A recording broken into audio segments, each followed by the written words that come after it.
Now, everyone knows Snapper Rocks as one of the greatest playgrounds in the world for high performance sand bottom right hand point break action. It's a mechanical marvel of sand that on the right day produces some of the longest, hollowest and funnest waves on the planet. But with the WSL about to roll into town for the upcoming Gold Coast Pro, the World Surf League has had to make the difficult decision to relocate the event's return to the CT roster. And the reason for this is both simple and deeply complex. To understand why this shift is so significant, you first need to understand the anatomy of Snapper Rocks. Now, Snapper and the Superbank isn't just a natural point break, it's part of a carefully engineered sand pumping system. And since the late 90s, the Superbank has been sculpted by the Tweed River Sand Bypassing Project, which is a massive sand pumping initiative designed to replicate the natural flow of sand up the coast that had become blocked by man-made breakwalls. The system pumps sand from the mouth of the Tweed River and deposits it behind the rocks at Snapper at a small beach known as Froggies.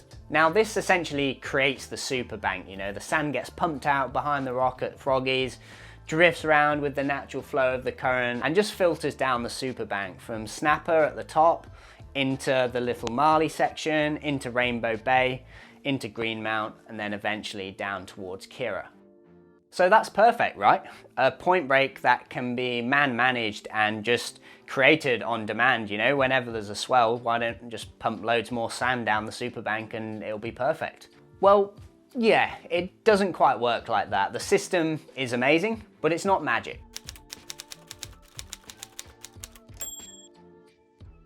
You know, we've all seen the footage from Cyclone Alfred. It was basically the only thing on social media for about a week. But in March this year, the cyclone ripped through the Coral Sea and sent a week-long barrage of swell to the Goldie. So while it delivered some amazing waves during the swell event, it also had some adverse effects. The storm's size and power ripped millions of cubic meters of sand from the Superbank, basically scouring the takeoff spot at Snapper.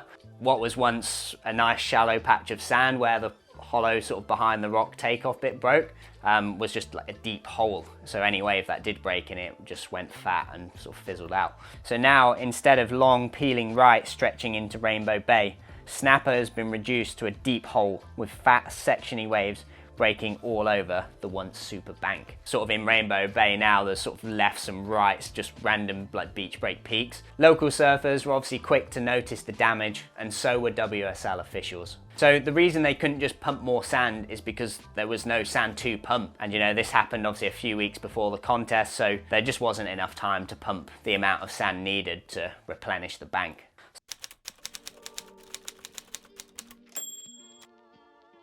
So long before Snapper became the jewel in the Gold Coast competitive crown, Burley was the OG spot in this part of the world. The headland break hosted the Stubbies Classic in the 70s and 80s, and it's where the modern format of man-on-man heats was born. Legends like Rabbit, Mark Richards and Tom Carroll all made their names here, and it's an incredible wave on its day. Beyond the quality of the waves, the location offers a festival-like atmosphere, as evidenced in the annual Burley single fin event. You know, there's a hill there right in front of the wave, you've got this sort of little stadium-like atmosphere, be a wicked place to watch surfing and be part of a contest. And on its day, the wave is amazing, really hollow, really powerful, a lot thicker and hollower than a lot of the Gold Coast points. And yeah, when it's small, it's obviously just really high performance. I'm sure a lot of the CT surfers were looking forward to surfing Snapper, especially that behind the rock section into, you know, sick wall and even like tubes down the line. You know, who doesn't want to compete in that with like another guy in the heat? But yeah, I guess hopefully they get waves of Burley. So while the wave might be shorter, hollower, and sort of less perfect than what the Superbank can be, it's still going to be an exciting contest. It's either going to be high performance turns or like hollow little tubes. The shift also introduces a layer of unpredictability to the event. Instead of the pristine mechanical waves at Snapper, Burley is just like less manicured and less perfect, so I guess it's a more challenging wave to surf. So the Superbank, as miraculous as it is, remains a human intervention reliant on nature playing along. Sand bypassing only works when there's sand to move, and recent years have shown increasing irregularity in supply, with more frequent storms like Cyclone Alfred. Experts suggest that long-term coastal changes, including rising sea levels, altered current flows, and the intensification of storms, could make such sand shortages more common, which isn't good news for the Gold Coast. That has broader implications not just for surfing events, but for shoreline stability, beachfront businesses, and ecosystems that depend on this sand flow. Thanks for watching this video. It's been a super short one. I thought I'd just sort of break this down because I find it quite an interesting topic. For now, it's goodbye from me, and I'll see you in the next episode.